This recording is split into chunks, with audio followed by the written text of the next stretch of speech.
mark up the fiscal year 2015 Commerce, Justice, Science, and Related Agencies Appropriations Bill. The budget deal last year set discretionary spending limits that allowed us to complete an omnibus bill for FY14, and now enables us to pursue an aggressive FY15 markup schedule.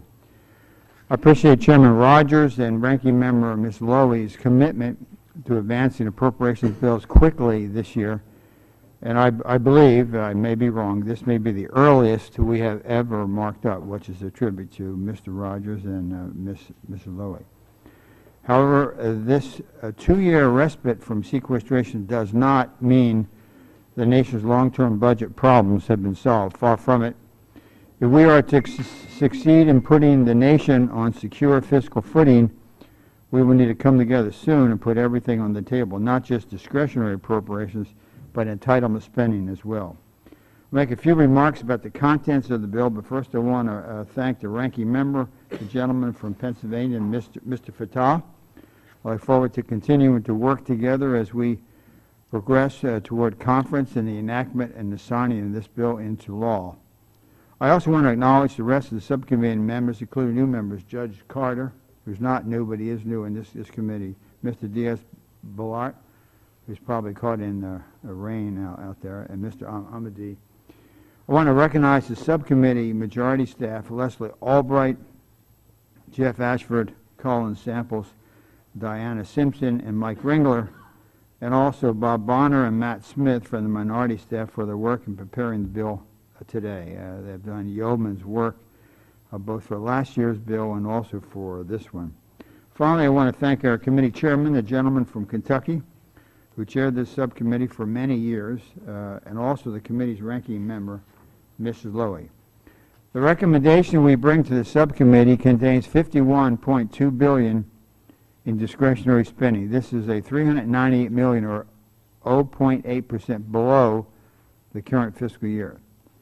We have focused limited resources on critical areas, including law enforcement, national security, weather forecasting. Look at the tornadoes we just went through and are still going through today, and innovation and competitiveness. The allocation has allowed us to provide some modest increases to priority programs. I want to briefly describe some of the highlights of the bill for you today. The bill includes $8.4 billion for the Department of Commerce.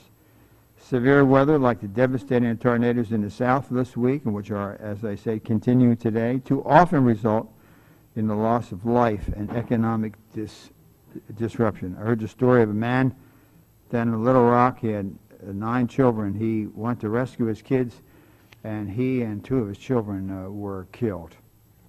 That's why this bill includes funding above, let me just stress again, above the request for the National Weather Service operations, and a combined $1.9 billion providing full funding for NOAA's 2 next-generation weather satellite systems to provide the data that is essential to accurate warnings and forecasts. The bill also includes critical investments in manufacturing and job creation, including $130 million for the manufacturing extension partnerships. It also continues funding for a task force and a grant program to incentivize U.S. companies to bring their manufacturing and services activities back to the United States. Not out of the United States, but back into the United States. Another key priority of this bill is investment in sciences and space. It includes $8.3 billion for scientific research and related programs at NSF and NIST, including a record high level for NSF, so we can keep America competitive. Investments in scientific research are essential to long-term economic growth and job creation, and are the foundation for the security and economic well-being of future generations. Developing a well-educated STEM workforce is also critical to America's competitiveness. More than $1 billion is provided throughout the bill for science and technology, engineering, and math education. For NASA, the bill includes $17.9 billion, including $4.2 billion for space exploration.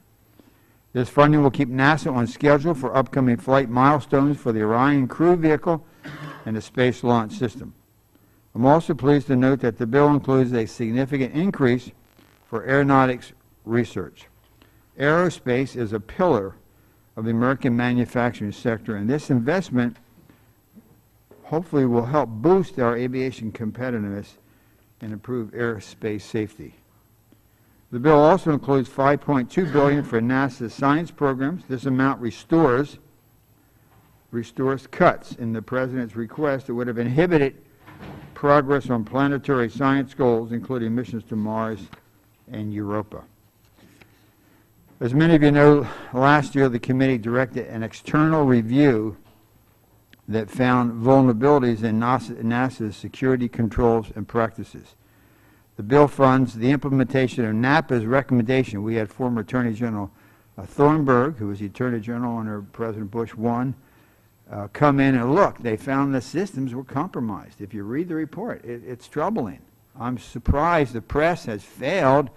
I think it's maybe because NASA is trying to cover it up, but the systems are being compromised. And so we are taking the recommendations, including IT security, export control, and training, additional NASA counterintelligence personnel, and the operation of a new foreign national access management program. This should ensure that NASA follows through on the commitment to the committee to do much better in protecting cutting-edge technology and research from those who want to steal it. The bill provides $27.8 billion for the Department of Justice. The top mission priority of the Justice Department is now defending national security from both internal and external threats. The bill includes $8.5 billion for the FBI to protect the nation from terrorism and investigate federal crimes, including the growing threat of cyber intrusion, which Mr. Comey and then Mr. Mueller before him felt that it was even overtaking the threat from terrorism. Bureau of Prisons operations are funded at $7.0 billion. This bill gives priority to the activation of recently constructed prisons and maintaining staffing levels to ensure safe and secure federal prison facilities. The bill continues funding for the Chuck Colson Task Force on Federal Correction, which was created in the FY14 bill. The task force will make recommendations to reform corrections program to increase public safety, improve offender accountability, and reduce recidivism and control costs. And I think the prison system needs a major reform, and I think this is the opportunity to do it. The bill also includes $2.1 billion for justice grant programs, prioritizing proven programs including burn grant, justice assistance grants, SCAP, missing and exploited programs, and prescription drug monitoring, which Mr. Rogers has taken the lead on.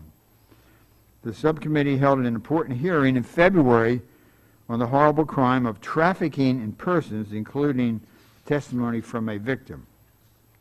In this bill, we have increased, I stress again, we have increased funding for violence against women and victims of trafficking programs above the current level and above the President's request for each program. These are very significant increases for fighting trafficking and helping victims in Northern Virginia, but all through this area, but quite frankly, all through this country. This is the modern day slavery, and it's unacceptable. And for this Congress to stand by and do nothing, for the administration to do nothing and allow sites like Backpage.com to continue is just offensive. And so we are going above that level, and we're going to try to break the back and deal with it. As you know, we also have every FBI field office part of a task force. We have every U.S. attorney now part of a task force, but we will end this.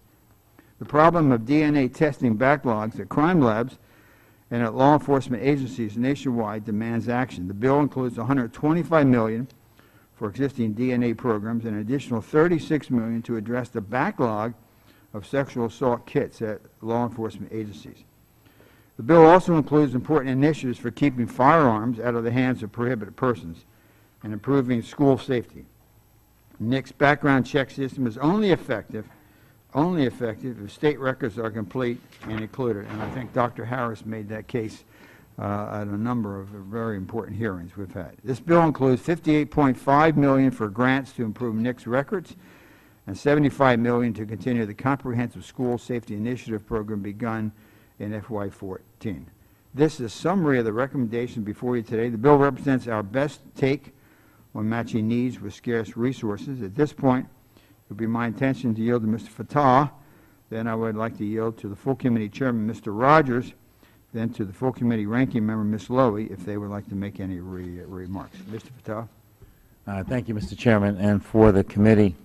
We all understand that as we mark this bill up today, this will be an opportunity in which there will be a number of others in front of full committee on the floor, but I don't want to miss the opportunity to acknowledge the great work of our chairman, who's done a lot of work over his years here in the Congress. There's a long list of achievements that one could talk about. I don't want to focus on those. I want to just say that as an individual, he has had a great deal of integrity and has worked in a bipartisan way with the minority, but he's also been very aggressive as a member of Congress, even when there was not a crowd around.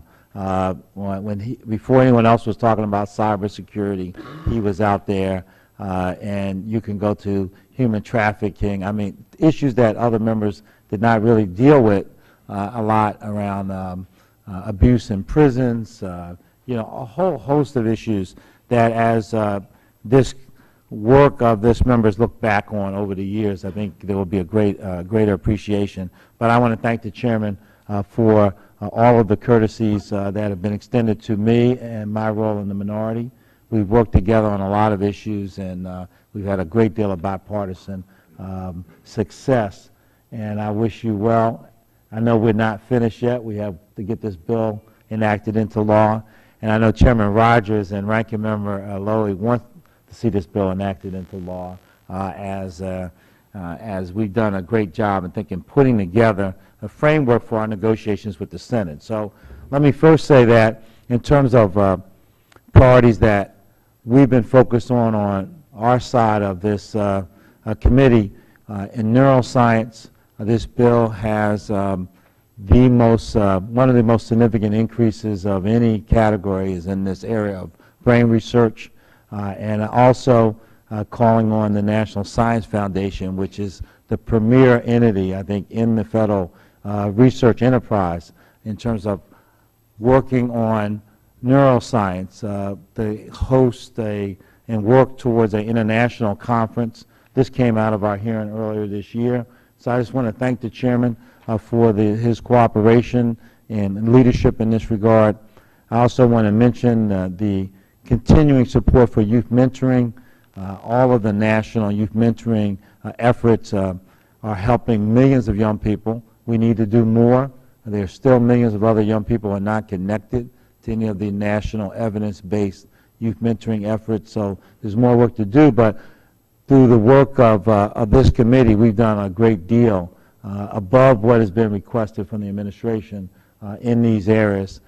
And I would also mention the efforts around advanced manufacturing and support for manufacturing that the chairman and I have worked together on. The chairman is particularly focused on reshoring these jobs, and I've put a lot of effort on making sure that we bring technology to bear to help our small and medium-sized manufacturers through some of our science-related enterprises. So in this bill, there's a lot of individual, carefully carved out efforts and initiatives working with different members on both sides of the aisle, both Republican members and Democratic members working together. I think everyone on the subcommittee issues have been, I think, well represented in the product that we bring before the subcommittee today. There obviously, if we were doing the bill, there'd be a different set of numbers and weighted slightly differently. But I think that clearly this is a bipartisan product. I want to thank the chairman, and I look forward to us moving the bill to full committee at the appropriate time. So thank you, Mr. Chairman. Thank you, Mr. Fattah. I appreciate your comments, and I appreciate your friendship that we've had over the years, too. Mr. Rogers, the full committee chairman. Thank you, Mr. Chairman, and congratulations to you and Mr. Fattah and all the members of this subcommittee, I think, for a good bill. Chairman Wolf has just been an absolute marvel in the Congress. As you know, he feels strongly about some things. In fact, many things.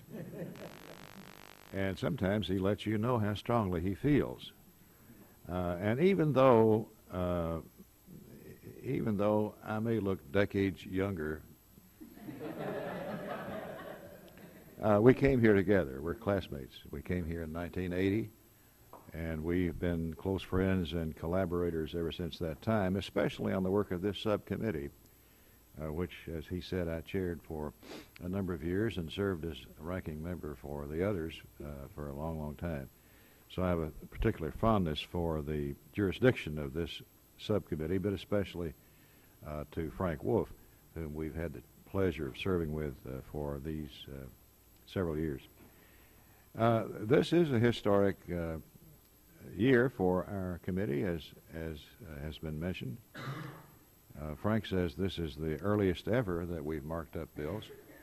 I know that's so at least back to the 1974 Budget Control Act, under which we still operate, and perhaps even before that time. Nevertheless, it is early, and we're jumping on our chances of getting all 12 of these bills passed individually and conferenced with the Senate and into law. That's our goal, and Ms. Lowy and I are dedicated to it, as are our Senate counterparts. Returning to regular order is critical for at least two reasons. First, it's a very important step to restoring the confidence of the American people that the system is working and working on their behalf. Second, the Congress can and should assert its obligation and prerogative under the Constitution to manage our country's purse strings. This subcommittee has combed every line of the budget within its purview to provide these agencies like Commerce, Justice, NASA, National Science Foundation, and so on, with targeted, responsible, educated funding. This attention to detail and oversight is particularly important as we work to painstakingly reduce federal discretionary spending, which you've done by some $165 billion since fiscal 10.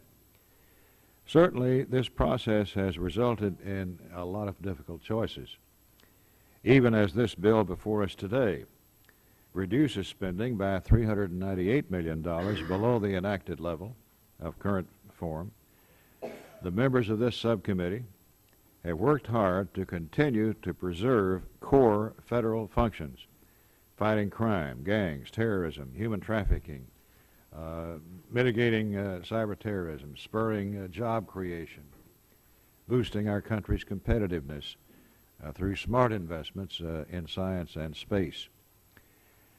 I am particularly pleased to see the committee dedicate significant resources and attention to the scourge of prescription drug abuse.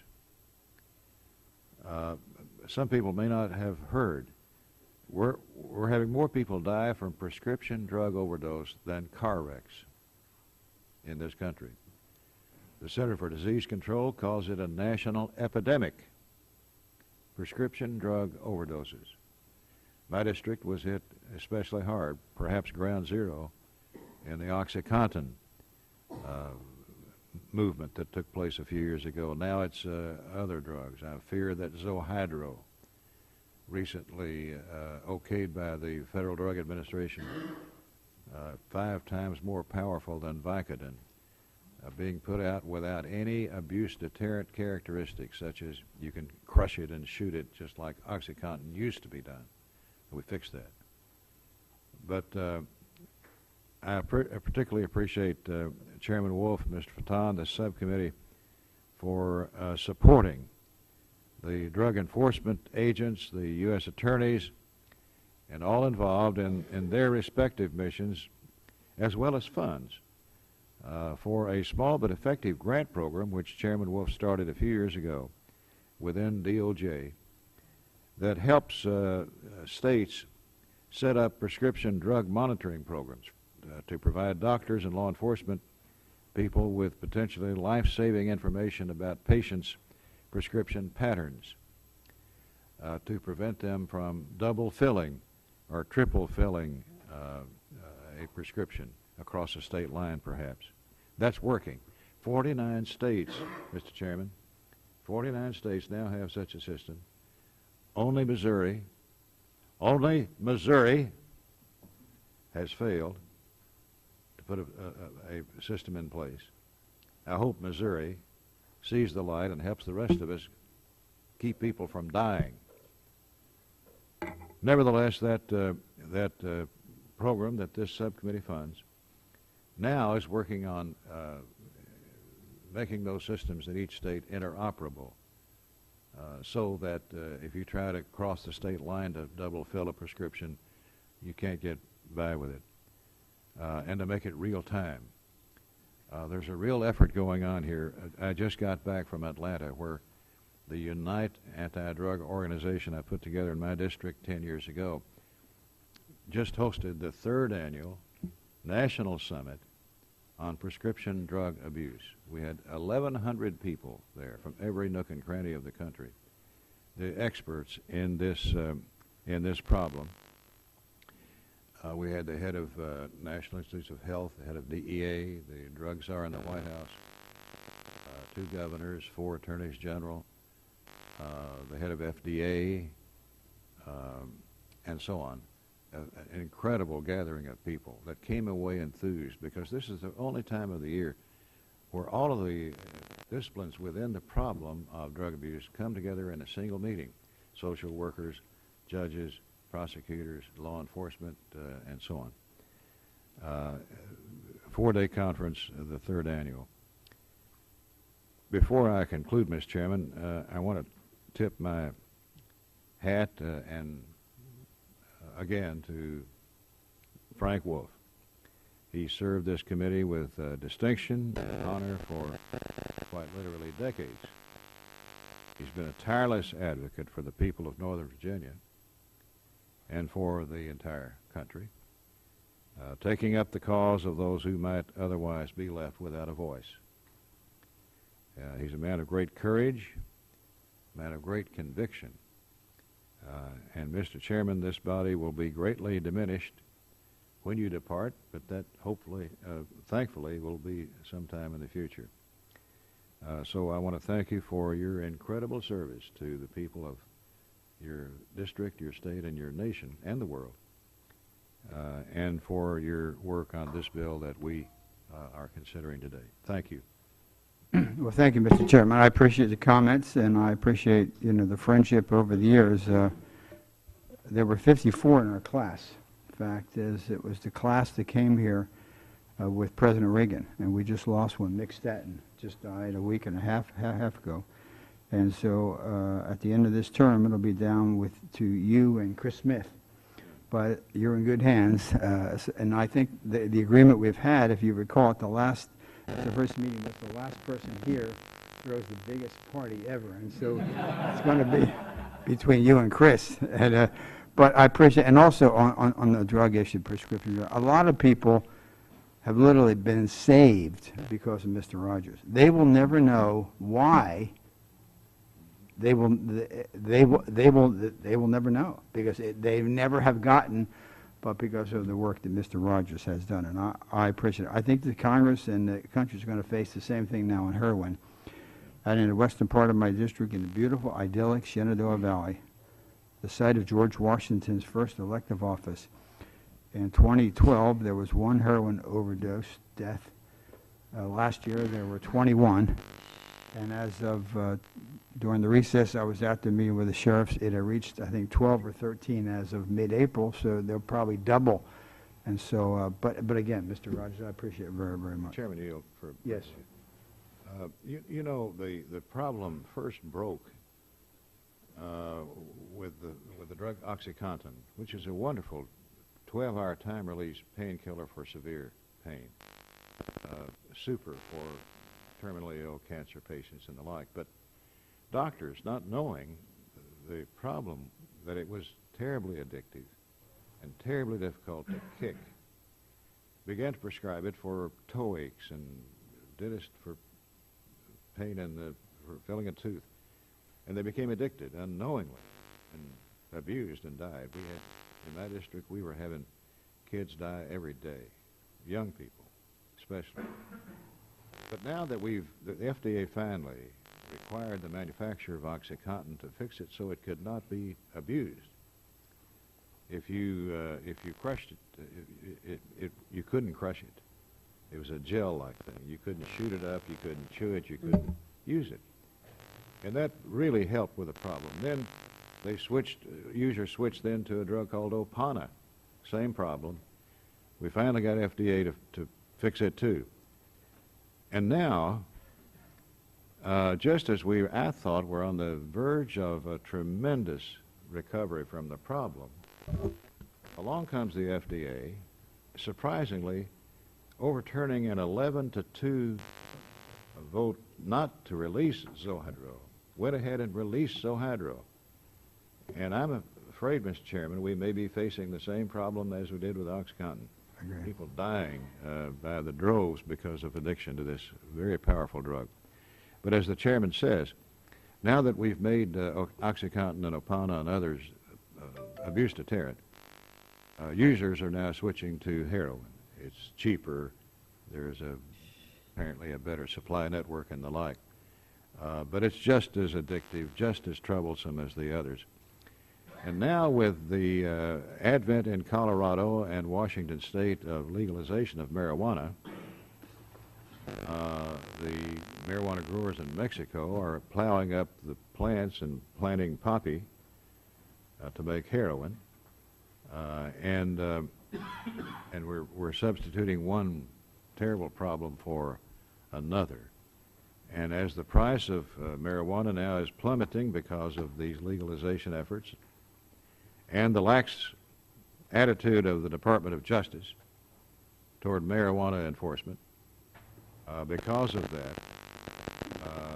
the price of heroin is dropping, and the problem proceeds from there. So, Mr. Chairman, I'm disappointed at the administration's position on marijuana in and of itself, but mainly because it's having these profound effects on more serious problems, more serious drugs. And so I yield back. Thank you, Mr. Chairman. Ms. Lilly? Well, thank you very much. And before I make my statement, I also want to thank you, Mr. Chairman Wolf, for your passionate commitment to a whole range of issues. You've served this committee with such distinction. And this bill, I say this about many of the bills, but whenever I read this bill, it is so exciting to see the wide range of issues that you address here. And I know that whatever the next chapter is in your life, you will continue to approach the issues you are passionate about in your calm, low-key, dispassionate style.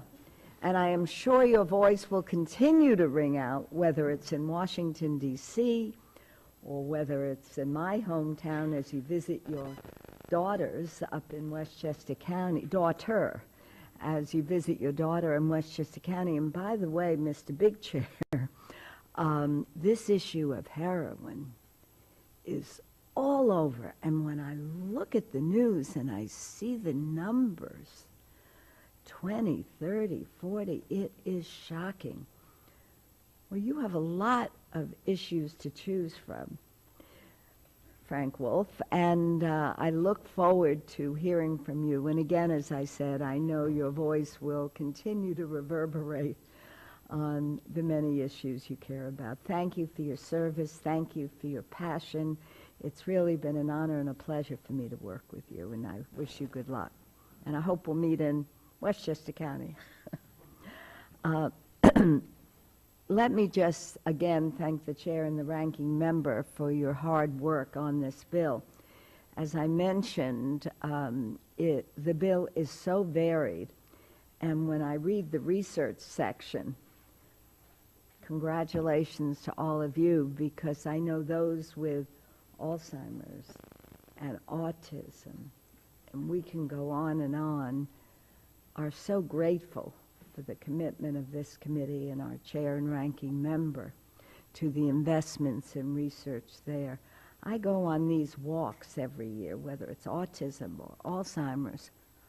I think we're up to 10,000 in the autism walk, and we still don't have the information. So I thank you and Mr. Fattah for focusing on the brain. It is so very important.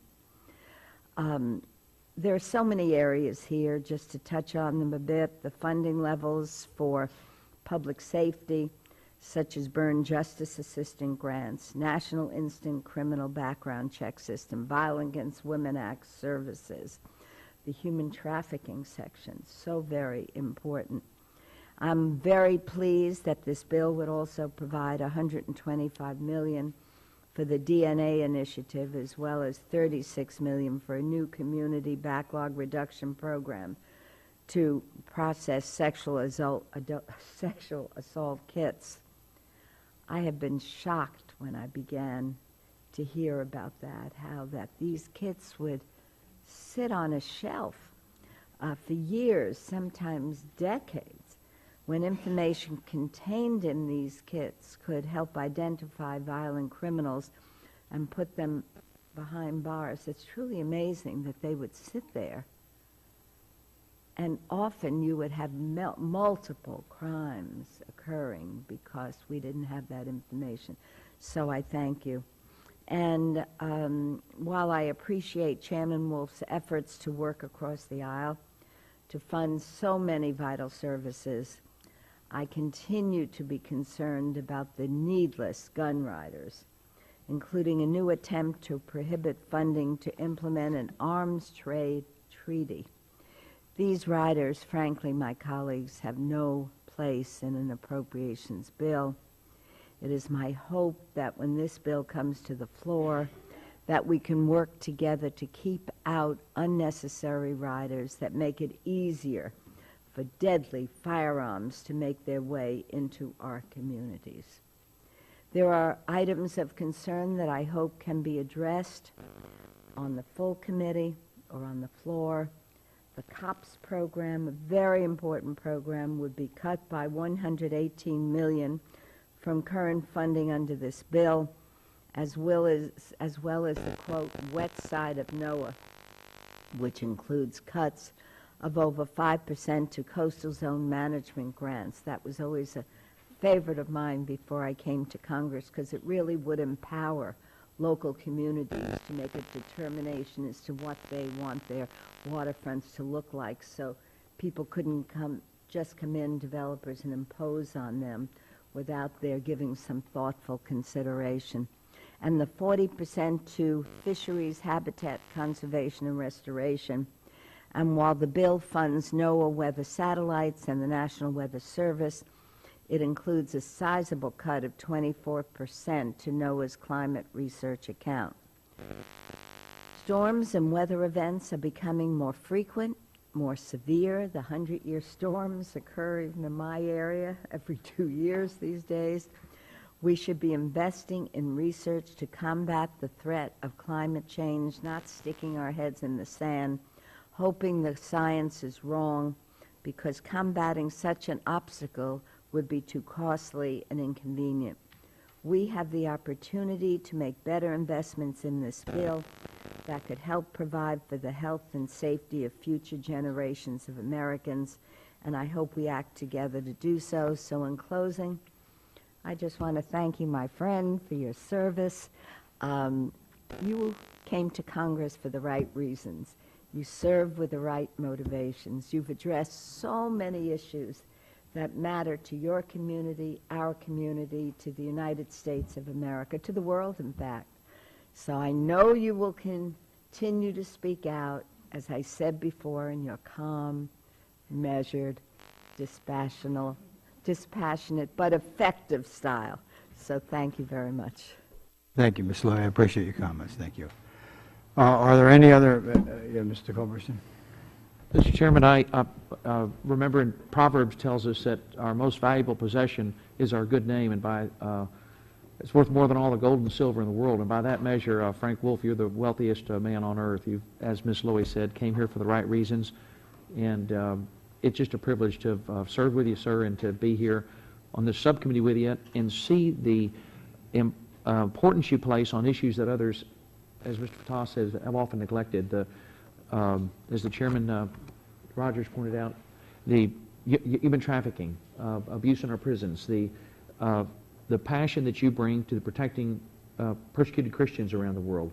The work that you've done, it is often unknown and should be known by people around the country because of your vision and leadership and the passion that you bring to this job and the work that you've done in this subcommittee and others.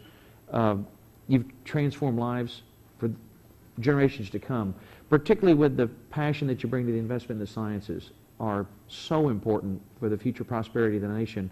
My hero, Thomas Jefferson, often said that the liberty was the firstborn child of science.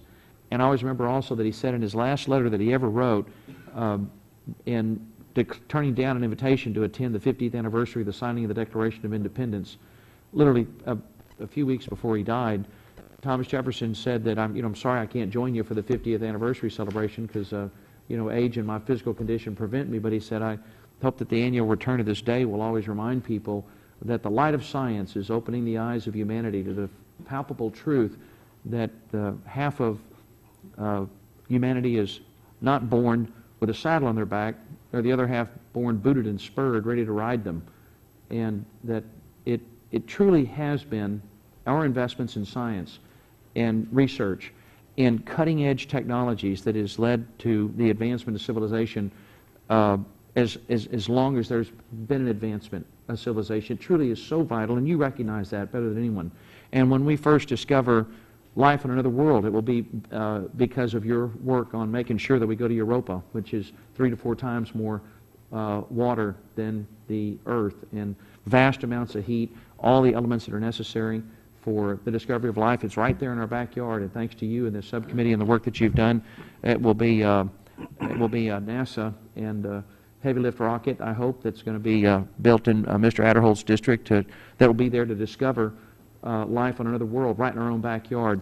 The extraordinary achievements that this nation has enjoyed because of our investment in science owe a great deal to you, sir, and it's just a privilege to be here with you and to serve with you in this extraordinary subcommittee. And I thank you for being a role model and a mentor to me and so many others. And for all your work on behalf of this country, I thank you, sir. Thank you, Mr. Coleman. Mr. Chairman. I appreciate it. Yes, Mr. Schiff. Thank you, Mr. Chairman. I wanted to add my voice to that of my colleagues, and thank you for the extraordinary leadership you provided over decades now for human rights all around the world. You've been an unfailing champion, one of the most successful and passionate advocates for the downtrodden, whether they're halfway around the world or they're in our own prisons. And you leave a remarkable legacy that your, is it 15 grandchildren? 16. Can be very, very proud of. When they grow older and learn what their grandfather did in this Congress, they'll be enormously proud. And I can't imagine any greater legacy to leave than that.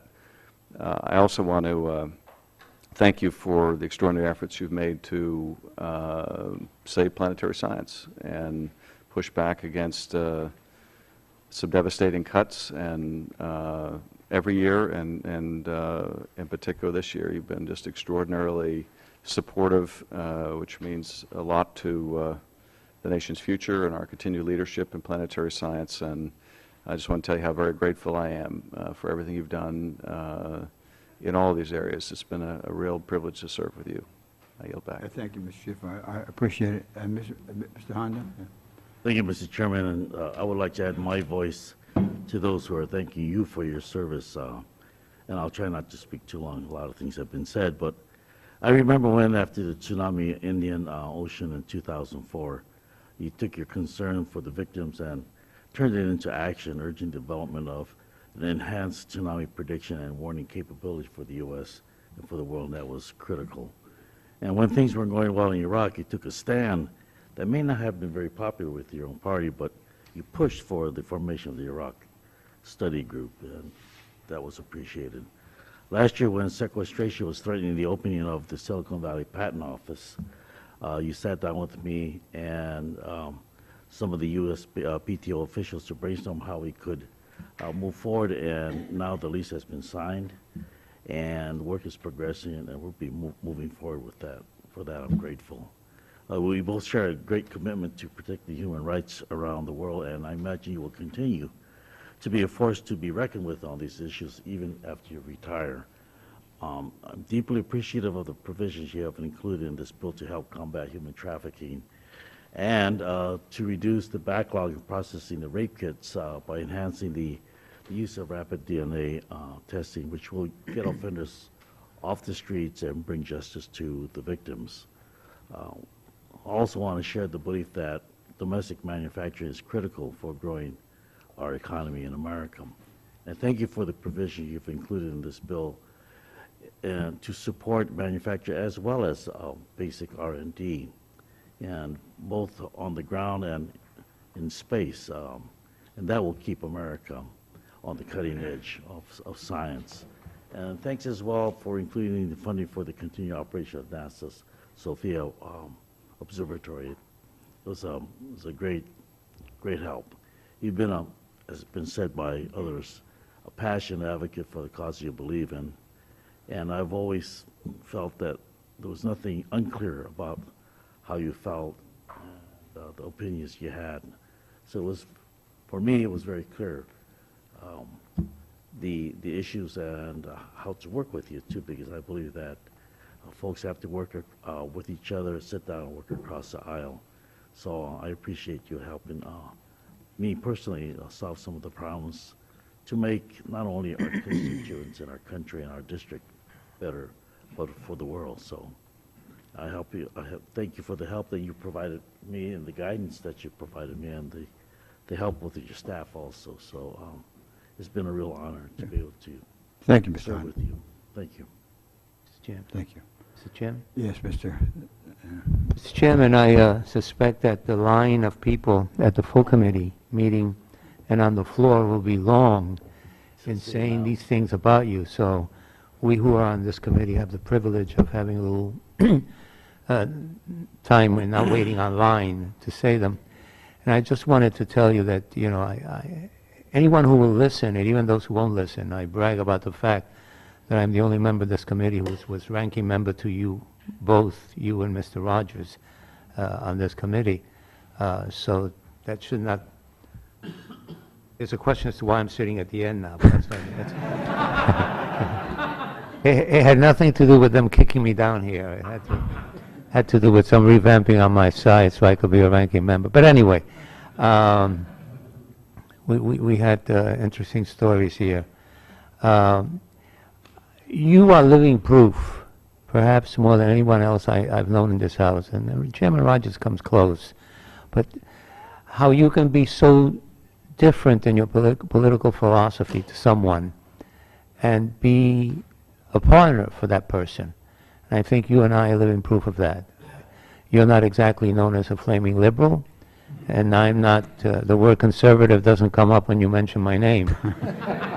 and yet we've been able to work together with respect, with dignity, and with understanding that we weren't named to this position, that whether it's in front of a veterans hall or in front of a subway station, we both have to beg people to vote for us.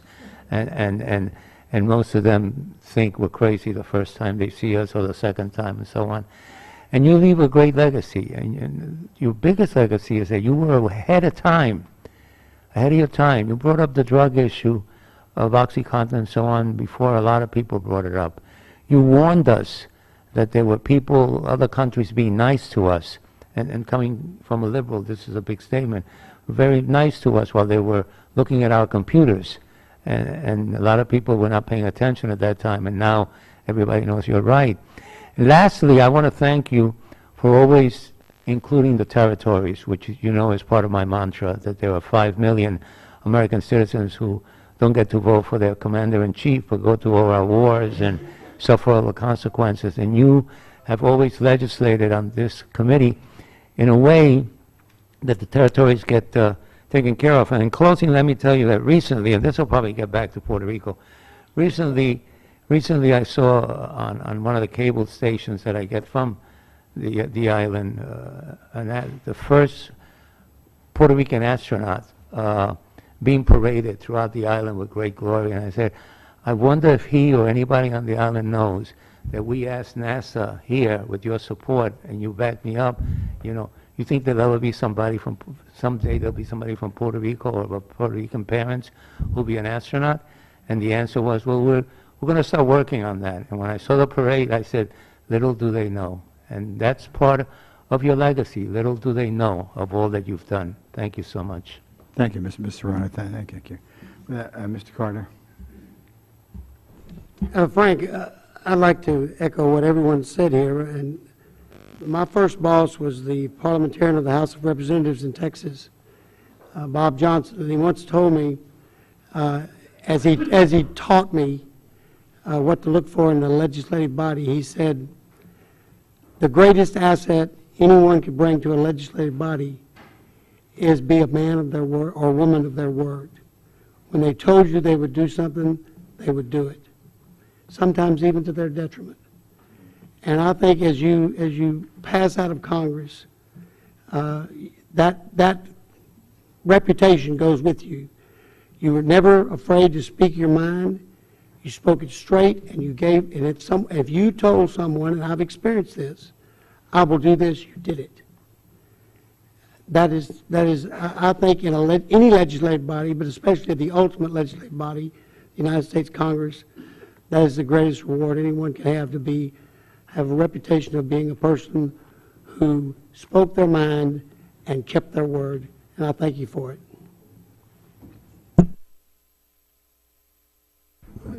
Mr. Chairman, I don't want to repeat everything that's been said, but however, it's as you see today, it's been said in a heartfelt way. Mr. Serrano just said about, little do so many people know about what Frank Wolf has meant to them and will mean to them and to their children and their grandchildren. I will tell you, however, that when it comes to those in the gulags, whether it's the gulags in communist China or in Cuba or in North Korea or in Iran, there they do know. There they know the name, Frank Wolf.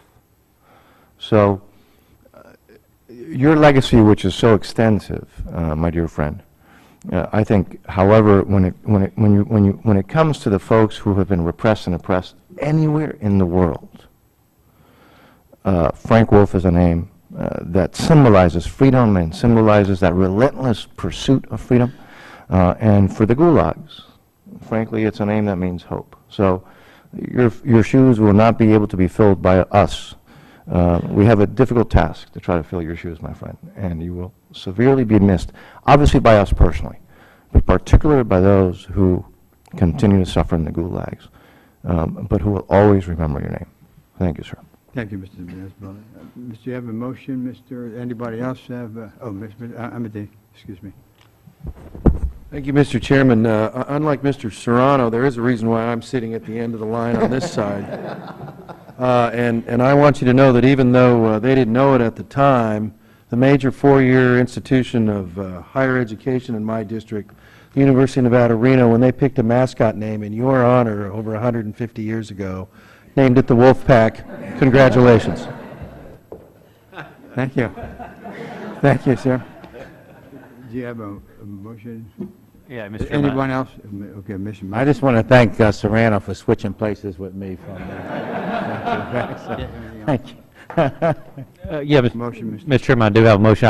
But before I do that, I do want to add my comments to my colleagues this morning for the work that you've done on this, and not only this subcommittee, but this committee and this Congress, and in Congress in general. And I was just thinking about maybe the best way to sum it up, and thinking about the words of Theodore Roosevelt when he talked about being in the arena. And if you remember, he said, it's not the critic who counts, and it's not the man who points out how the strong man stumbles, or whether the doer of deeds could have done them better. The credit belongs to the man who's actually in the arena, whose face is marred by dust and sweat and blood. Now, I hadn't seen that much blood, but I know there has been a lot of dust and sweat. I know that a lot of people don't know the extent that you have stood up for religious freedom around the world. And to me, that is something that is stands head and shoulders above so many issues and that so many of us work on. So we thank you for your work. But at this time, I would like to move the chairman's mark and that it be reported to the full committee. Okay. Before I call for the vote, let me just thank all of you for your friendship and for the good work and, you know, for all the efforts, the members and also the staff. I'm very, very grateful. With that, we ask all in favor say aye. Aye. Opposed? It carries. I ask unanimous consent that the staff be given the authority to make technical and conforming changes to the items approved today. Without objection, so ordered. If there's no further business, committee stands adjourned.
The allocation has allowed us to provide some modest increases to priority programs. I want to briefly describe some of the highlights of the bill for you today. The bill includes $8.4 billion for the Department of Commerce. Severe weather like the devastating tornadoes in the South this week, and which are, as I say, continuing today, too often result in the loss of life and economic disruption. I heard the story of a man down in Little Rock. He had 9 children. He went to rescue his kids, and he and 2 of his children were killed. That's why this bill includes funding above, let me just stress again, above the request for the National Weather Service operations, and a combined $1.9 billion providing full funding for NOAA's 2 next-generation weather satellite systems to provide the data that is essential to accurate warnings and forecasts. The bill also includes critical investments in manufacturing and job creation, including $130 million for the manufacturing extension partnerships. It also continues funding for a task force and a grant program to incentivize U.S. companies to bring their manufacturing and services activities back to law. I also want to acknowledge the rest of the subcommittee members, including new members, Judge Carter, who's not new, but he is new in this committee, Mr. Diaz-Balart, who's probably caught in rain out there, and Mr. Amadi. I want to recognize the subcommittee majority staff, Leslie Albright, Jeff Ashford, Colin Samples, Diana Simpson, and Mike Ringler, and also Bob Bonner and Matt Smith from the minority staff for their work in preparing the bill today. They've done yeoman's work both for last year's bill and also for this one. Finally, I want to thank our committee chairman, the gentleman from Kentucky, who chaired this subcommittee for many years, and also the committee's ranking member, Mrs. Lowy. The recommendation we bring to the subcommittee contains $51.2 billion in discretionary spending. This is a $398 million, or 0.8% below the current fiscal year. We have focused limited resources on critical areas, including law enforcement, national security, weather forecasting, look at the tornadoes we just went through and are still going through today, and innovation and competitiveness to the United States. Not out of the United States, but back into the United States. Another key priority of this bill is investment in sciences and space. It includes $8.3 billion for scientific research and related programs at NSF and NIST, including a record high level for NSF so we can keep America competitive.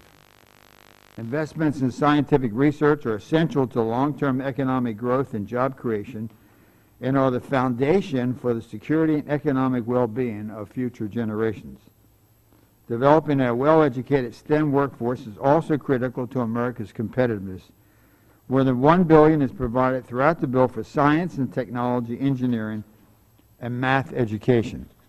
For NASA, the bill includes $17.9 billion, including $4.2 billion for space exploration.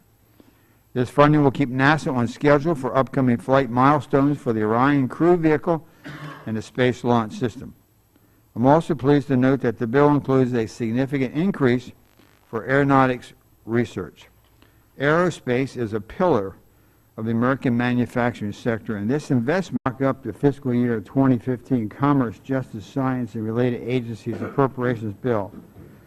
The budget deal last year set discretionary spending limits that allowed us to complete an omnibus bill for FY14, and now enables us to pursue an aggressive FY15 markup schedule. I appreciate Chairman Rogers and Ranking Member Ms. Lowy's commitment to advancing appropriations bills quickly this year, and I believe, I may be wrong, this may be the earliest we have ever marked up, which is a tribute to Mr. Rogers and Ms. Lowy. However, this two-year respite from sequestration does not mean the nation's long-term budget problems have been solved. Far from it. If we are to succeed in putting the nation on secure fiscal footing, we will need to come together soon and put everything on the table, not just discretionary appropriations, but entitlement spending as well. I'll make a few remarks about the contents of the bill, but first I want to thank the ranking member, the gentleman from Pennsylvania, Mr. Fattah. I look forward to continuing to work together as we progress toward conference and the enactment and the signing of this bill. Hopefully will help boost our aviation competitiveness and improve airspace safety. The bill also includes $5.2 billion for NASA science programs. This amount restores cuts in the President's request that would have inhibited progress on planetary science goals, including missions to Mars and Europa. As many of you know, last year the committee directed an external review that found vulnerabilities in NASA's security controls and practices. The bill funds the implementation of NAPA's recommendation. We had former Attorney General Thornburg, who was the Attorney General under President Bush 1, come in and look. They found the systems were compromised. If you read the report, it's troubling. I'm surprised the press has failed. I think it's maybe because NASA is trying to cover it up, but the systems are being compromised. And so we are taking the recommendations, including IT security, export control, and training, additional NASA counterintelligence personnel, and the operation of a new foreign national access management program. This should ensure that NASA